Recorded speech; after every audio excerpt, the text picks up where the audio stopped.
Ana m otu nwanne anyị nwaanyị akpọ m na fon o. Ya asị m na otu n'ugbo ya na-akụrụ m ihe n'ugbo na ya ebuga akpa ya. Na ya apakịwala ngwongwo ya.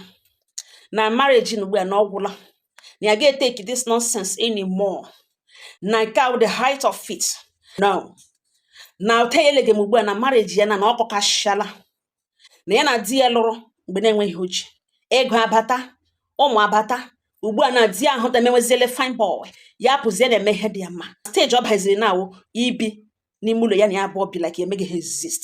Ụmụnne m ịhụ ụnụ hụ mba ya ewelite olu ya etiwe ya okwu gị nnọọ mhapụ ya gbochicha otu o sherụrụ ya. M sị nne m ya sị ihe ikpere m ugbu a kwa ịkọrọ m ihe kpatara nọ iwe m ji dị otu a. Ya sị ele ka ikpe wekwara na m agwụ na hụ m dị gị were dị iwe butekwuere m ya elena nke mpa obi n'ala kọrọ m ihe mere nọ ka akọwasha gbusha kọja ọwụghị ya the best wetu obi gwa m ihe mere nọ. Ya sị m na ya na di bi na-enweghị nsogbu ọbụla na ha amụkwala n'ụmụ na ha ji ụmụ atọ na ego abatakwala nọ na di ya nwegasịrị shops ya onwe nwekwara nke ya na-eme. Ruo otu ụbọchị ihe di ya na-emebe mbụ di ya pụọ n'ụkọtụ gbanyụọ fon ya ya wee chi Saturday gbanyụọ fon ya ọ gbaghị fon ahụ on till 7 o'clock.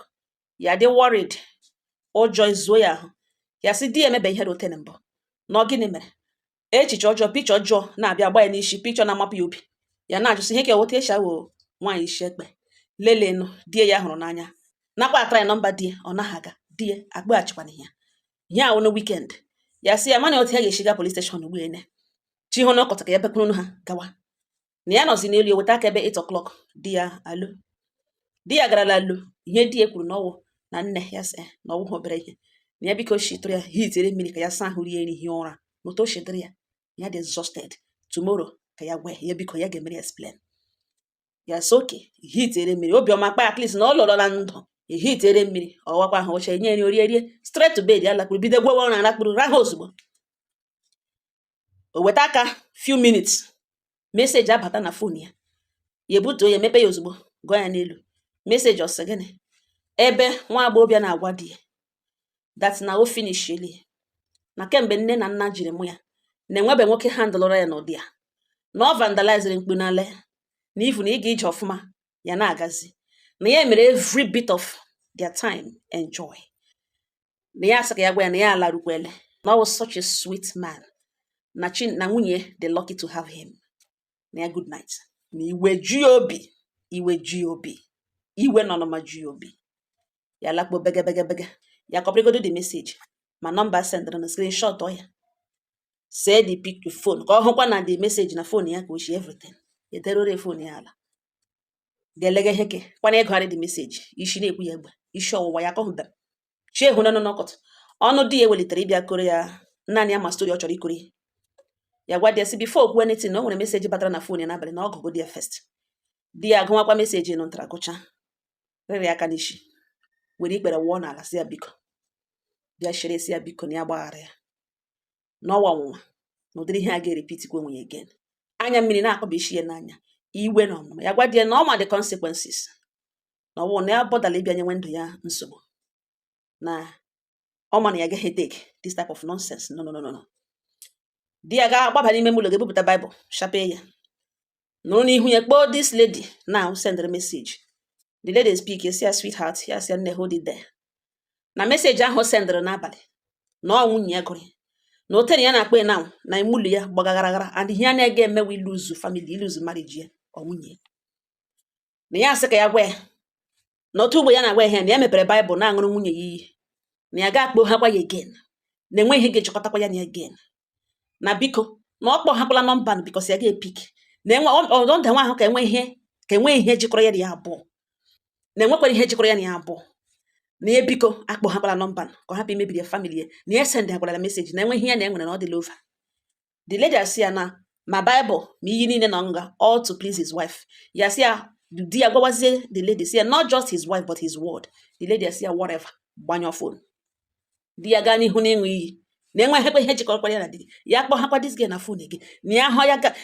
di ya ṅụkọta iyi ahụ were Bible mechaa were Bible kpuwe onwe n'ihu. After some time obi elotu ya gbaghara naanị ihe ya jụrụ ya bụ biko ka ha mere eme okpokpokpo nna bụ enyi ya sọ ya kpo na Igbo ka ọ confirm mana ya ekpe ya igwe abụọ ebeghekụrụ ka aha aga ya gbaghara dị ka ha aga ahụ ya ihe mere in the past mana ọ ka emeziri ugbu a na ka ya chọrọ ịkọziri m last week na di ya pụọ hakwara the same thing ahụ mere mbụ onye apụọ gbanyụọ fon ya o kpọghị ya kpọọ ya enwetaghị ya from ọkọchị ahụ ruo ebe 7pm enwetaghị di ya na fon di ya kpọkwara ihe ya na fon ya dịkwana hụ bothered n'ihi na ụdịrị ihe emene mbụ and the reason for that ọ dị disgusting ya barikoro so mechaa ọ ga-ele otu n'oshelu o weta aka ebe 7 na-aga 7:30 lekwezi ka enyi nwoke die kwururu di elu n'abalị ahụ ha abụọ abata walk in ya tọpụrụ ha ọnụ ma di ya ma enyi nwoke ya ghee ha ọnụ na ọ bụzi enyi nwoke di kpọrọ madam good evening ya sị which madam ya jụwa isi ya biko na ya jide ekele na ya abụ awụ ha ọgbọ na ọ ya nwa kwesịrị ikele ya na ebe ya na-ekele ya na ọ mịrị ọnụ ya ahụ tenwere onwe ya ọnụ ya na ọ bịara bịa ikele ya na ekele oke na-eme na ekele onye otoro na ọwụ ọkọs na ya ekelekwele ya na ya nwakwala nwa kelee ya ebe ya hụrụ ya ya ekeleghị ya na ya nwakwala nwa kelee ya biko na ya bịakwala bịa ihe ọ bịara nga n'ugbo ibia chili ịbịa ile ya anya n'ihu ibia ya ọnụ na ejikwe na ọwa ya lawakwa n'ụlọ ya lakwuru nwunye birds of the same feathers ihe ya gwara the man paiga n'ime mụli mgbe ya na-apụtara ya hụzi the man ọ bụrụ na ọ laala di ya ekwekwe na ha okwu ihe di ya meziri wụ ga clean ya the spare room ha baiga na bedroom ya na ya abụọ gaa na wardrobe chịrị akwa ya chịga ya na the spare room saa ebe ahụ ka ọ sara ahụ ebe ahụ ka ọ lakpuru na nwaanyị mba nọ mza agala 4 to 5 days na di ya atụpụbere ya ọnụ o mebekwa na explain na ya ekwuchana ihe enwebeghị ya na-agwabeghị fact na ya ga-ala na ya ihe niile ya na-ekwu na di ya eme ntị ka ọnụ ya na atụpụrụ ya ọ na-asa ya na ọkwa lọta sa ahụ lakpuo na spare room kpa mgbashi ụzọ na chekigidere ihe n'ugbo ma kwesịrị ekwesị na ọwụ di ya werube ka ọ ga-abịa mere explain gwa ihe mere na gwa na ihe mere mbụ ọwụ ya mere ugbu a ọ na ọ ya mere ugbu a na-ekwe ihe mere ndekwe na ọ na-eme expect ịbịa bịarịọ wa ya like ya ghọta ụmụnne m okwu ekwulekwucha m si ya nne m nwaanyị ọma ya za m si mere very big mistake ị mere gbakọtara yes one in case of next time gị na di sewe okwu a visitor abata ị ga-ewere okwu a niile n'use gị wekeke nabata visitor kelee ya ọ nọchalawa unu ebido ebe unu kwụsịrị now ị jụghị onwe gị ihe kpatara na ọwụhụ di bụ moto ya lọta ọ wụrụ enyi ya nwoke kpọlatara ya ikeledoghị nye ya opportunity to explain enwere ihe ndị oyibo na-akpọ coincidence eme na a lot of people lose their trust coincidence ga-eme gị hụ ihe gị che na ihe yi ga mana ihe a wụ ihe megawara onwe ya gị link ya to ihe ọzọ ya connect another thing entirely ya dị ka ọwụ ihe ya na ihe so coincidence ga-eme gị na ụda ṅọm gị che na ji gbajiri mana ọwụhụ ji gbajiri ị nwere right ịjụ dị mgbe ya na enye nwoke batara gị kelee ya maragodo ihe ha chọrọ ikwu gị jụọ dị mara fon ụwa aka rụrụ ya gị dịkwana sure na nga ahụ dị mbata ahụ ọ batara na o ji fon ahụ dị ya because you never can tell ma fon ya ofuole somebody atụtụrụ ya gbanyụọ ya because ha esute fon the next first thing ha na-emebe gbanyụ ya ha jọsụrụ walk in ịmabeghị ma dị fon ya ofuru efu ịmabeghị ma akọrọ ya ihe nara ya fon ya ịmabeghị ihe wu the reason fon ahụ jiri ọga ahụ from that time ruo mgbe ahụ batara and ịmabekwana ihe kpatara na o ji ọwụghị ya nwa bụ moto ya lọta onye nwoke kwọlatara ya inye dị ha opportunity jụ ha ajụ gị bido ma explode na gị gwa this man okwu otu ishiri gwa ya okwu ha okwu ya alawa ọ dị nkọ respectịrị ọ bụrụ onye ọ na-amaghị onye ọwụ hụrụ ya na street ọ na mere odukwu okwu ọ gaghị agba nkịtị and again ịmaghị otu dị nshi etonwu n'ihu enyi ya nwoke ụfọdụ ụmụ nwoke na-eji nwunye ha eme ọnụ ebe ọ dị ukwuu ịwụkwụ dị n'ala na ụdị ahụ ihe mere na-eme now di na-ele anya ka ime that mistake ị chọrọ ime because i buru akpa n'ogbu a na ịlawala ị gaghị anọgide gị esi ala na marriage na ọgwụla ndị di ụmụnne di ga-ajụ nsọ gịnị ka nwanne ha nwoke mere ụmụnna ha ga-ajụ nsọ gịnị ka di mere and otu adị shi gba nkịtị ọwụghị otu ọ ga-esi agba ha nkịtị ma ha jụọ ya ajụjụ now ha jụọ ya sọ gịnị wụ ihe o mere ya ekwuo ihe o mere ihe ahụ ọ na-akwọ wụ ihe mere nụ awụrụzie mbọṅụ ịnụ ya and ị nwere ike ịnụzie ya gị regret ya n'ihi na mgbe ị kwesịrị ịnụ ya sị onye gị na-ebi n'ụlọ ikweghụ ka o kwuo ọ wụrụzie na ọ mgbe ị ga-anọwazie gị bịazi bịa kọwazie na o jikwara emeke mbụ ha achọghị ịma isigodị na ijide dị n'elu nwaanyị mana ị wepụtaghị ya wụ okwu etritighị ya ịgbagharala ya ka aha aga they will not want to visit that part. Ihe achọrọ ime ihe ahụ ị nọ n'isi ihe mere iji buru akpa gị na-alụgachi. Di nkwụzie ihe kpatara nụ ọ ihe mere na fon ahụ ji gbanyụ. Gị nụrụzie mgbe ndị outsider na-anọrọ ọ dịla mma. Ihe ị ga-emewu mgbe enyi nwoke na fon ọ na-eji nọmba ya ga-erịọ ya si biko na iwele iwe na ị mere nwa ala iwe arọ bụ of your true character. Na dey very very sorry. Na all trauma na ifeel na nwere ihe mere dị nọ. Na in fact na ịdị iwe cross or limit bịa wesịkwuo ya gwa ya okwu n'otu na okwesịghị ekwesị na dey sorry. Ga-egwacha ya ọ ga-eme accept because of dingo ọ ga-adị ngwa ngwa ọ ga-asị no problem madam. Then dingo bata ga-jide rịọ ya si ya biko na otu aka unu ga-eshi continue na-aga na dey sorry. Na ọ gbanwe ihe mere na ebele ọ na-ebele jichi ike ebele ma n'ihi na kemgbe gị na-eji yiwa ruo na marriage na ihe gbasara ịgbanyụ fonu na the very first time o mere ya the reason for that na ọ dịghị oyi ọ dịghị mma. Enugu so ọ dịghị oyi ọ dịghị mma atọ. Na ọ bịa repeat kwa onwe ya na ịdịghị used to ịnọ without hearing from him from ọkụta ahụ ruo n'abalị na ya biko ewele iwe na ọ gịnị mere jụọ ya ọ ga-agwa gị and gị gwa si echetakwa that na ifunu mgbe o mere nke mbụ o mere ihe na okwesịghị ime na ịgbaghara ya o rutekwa hụ na agamala you forgave him. Ọ ga-echeta otu isi gbaghara ya chetakwana na yes lekwe ihe kpatara ya lekwe ọ ga-eme ya ọgụdụ ma ọ ga-ewere iwe na-aga ọ ga-akọl ya ọfụ ngwa ike gwa ihe niile enu ya sị ha nwaanyị mba nọ n'oke nọ na ihe m kwuru ụmụnne m ihe akọla emere 3 days ago rute n'abalị yesterday chi hụrụ taa ya akpọ m sị m nwaanyị mba nọ mza ya sị ma ọwụghị obere ihe na dị ihe ya m sịrị ya mee na ya kpọrọ enyi nwoke dị edo na ya mechara regret wa ihe ya gwara the man ya kpọrọ the man rịọ na the man ewedoghị iwe ọ sị ya no problem na ya mere understand na di ya ọgwala na ya nwere ihe di ya gwara ọ sị mba ya sị ngwa nsogbu na ọ na di ya bata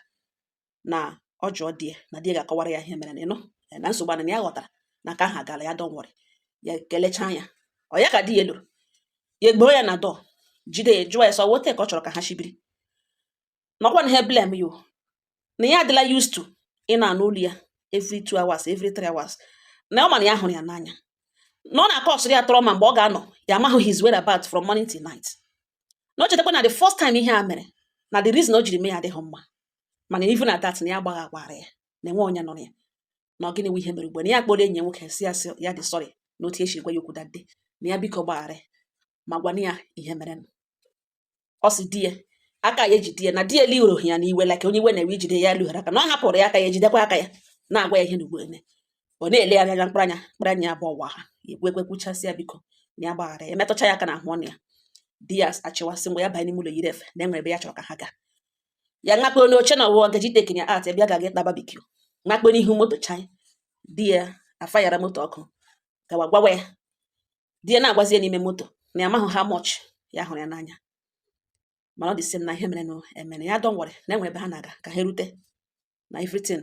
ga-ekwu onwe ya di ya nyara ya gị nụ n'ụlọ ọgwụ wuo ya erute n'ụlọ ọgwụ hemu ya sị ya rito ya jụọ onye kwere ka a gara ahụ n'ụlọ ọgwụ ya sị mgbe a garụ ọ dị ya gwa ya sị mgbe a garụ na ọ ga-ahụ onye ọgwụ erute na bed ya bụrụ na ọ wụ one of the boys na-erere di ahịa apprentice di ya otu n'ime ha arụ ha atọ di ya rentịrị ha ụlọ one room ebe ha na-eshi abịa shop na ọwụ ha na ha bi na ya na-anọcha months ya 2 months ya ahụbeghị anya ya ahụ na ha anya wụ ya gara na shop di ya ahụzi otu onye n'ime ha n'elu bed nwa ya nnọọ bandage n'isi were otu ọkwa ya nwa ya pop kolie ya n'elu ya sị the boy ahụ ya bewe santi kpọwa ya ntị santi mori ọwara m dedem ọsọ nweta chọ onwe m na ya m ga-ala ya sọ gịnị mekwara the boy akọwaziere ote kọstọma bịara ịzụ ya aja na ihe butere nụ ejiri from ya gacha ọnụ ha abawa ọgụ lụga nga a na-alụzi gota nọ n'ihu shop ha this gota a na-eji ihe yiri ayọn na dịka protector na-akọva the boy azụjezi ụkwụ ya zobaga ya otu ụkwụ ya dị stop n'ime the gota ebe akwanụ zojie ankle opportunity ahụ ụkwụ ya otu ụkwụ ji trapụ n'ime gota ka kọstọma jiri aka lara bọtụlụ gị ya n'isi ikpo ọbara other boys nọ other sales boys nọ na the whole of that land ha ghazie kọstọma aka by then di ya nọ na warehouse ebe obi jiri mmadụ ngwa ahịa enyi nwoke di ya nọ na few blocks away ya ukelugbo ya na di ya kwụrụlo shop ha niile na the same line few blocks away mana ọwụ the same business awụzi onye bịara nọ kparazie that boy that customer ga-atụkpo ya na police station ha kpozie di ya were oso wụchashia werezie the whole blame bozie nwa nga ya na ya na-agwa mgbe niile ds ya na-agwa nwa nga mgbe niile na customer is always right na o nwetacha onwe na ọ ga-ala na ya adịla tru na mgbe niile ọ na-aba mgbe niile ya na ndị customer no na control iwe no the work too much. The boy nakwa na akọwara ya ihe niile this boy mere explain customer dị very very wrong ma ị ga-ịzọ ahịa ekwe ọzụzọ gị lawa ihe a na-ada di ya kwuezie na abịazie na nke ihe gbasara ịgbanyụ phone na ya nọ na hospital ebe ya na-agbagharị nọ ime deposit ma mgbe ya akụ ejiwe the boy blood because o luzole blood well ma na ya nọ n'ụlọ ọgwụ enyi nwoke jikwe the customer o werele gawa police station ọ kọwara mmadụ isi ka amara ma the boy ọkọwa isi na survive so that police jidegode ya ma ebe etu ya agaje n'ihi na aka ebe agbaala na ọ dị at fault mbụ the customer enwezie customer zụrụ ya ahịa ya reshiri ahịa return n'ahịa ahụ na shop ahụ ebe a eshi buru that boy ebe ọgọda buru ahịa na return ya akpọzie na phone si ya bịa refund ya na ya chọzi ahịa na ihe ọkọgada edobaga ya ntị na ese ndara ya ego ka ya too ya bịala ahịa ga-ewere ego ya ga zụrụ ahịa ahụ ebe ọzọ ya gwa the man that na ya nọ na hospital na biko na ọtọ nọ na shop na ọ gwa people ga-agwa ya the reason ya eji gawa hospital na nwa nga ya nwere injury na ya nọ hospital na ọ dọsa ahịa ahụ bịa the next day ka ya cheki ahịa ahụ hụ ya na ahịa ahụ dị intact before ya refund ya customer si ya mere ya transfer nga ahụ na ote ya bịala aja na ebe eshi bịa na ọ dị fa na ya ga drop ahịa akpa ya mkpụrụ transfer ya ego ọ ya eji ụmụ nga ndị kenụ nga ahụ ka ha nye ya ego ahụ ewere iwe gbanyụọ phone ahụ ọ gbanyụrụ echetezighi na phone ya dị off until emecha ihe ya na-eme n'ụlọ ọgwụ by then eche ehiwele enyi ya nwoke sef so na akpa ya ọ naghị enweta mgbe ya bịachiziri na the shop na moto epikri nail mgbe eji ụsọ abaja ha kpere na egbuole nwa nga ya gbara vavavava moto epikri nail ya hapụzie moto n'ihu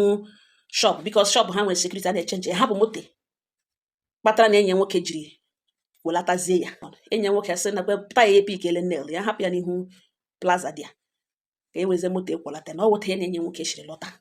na nwamba nọ ọsọ ihwere di ya kọgaghị eke di ya na-akọ nwunye nwa nga ya kwụchaa ka ya di ya meweziere ya explain the part ihe gbatara na ejiri gbanye ọfụ na ihwere ekwe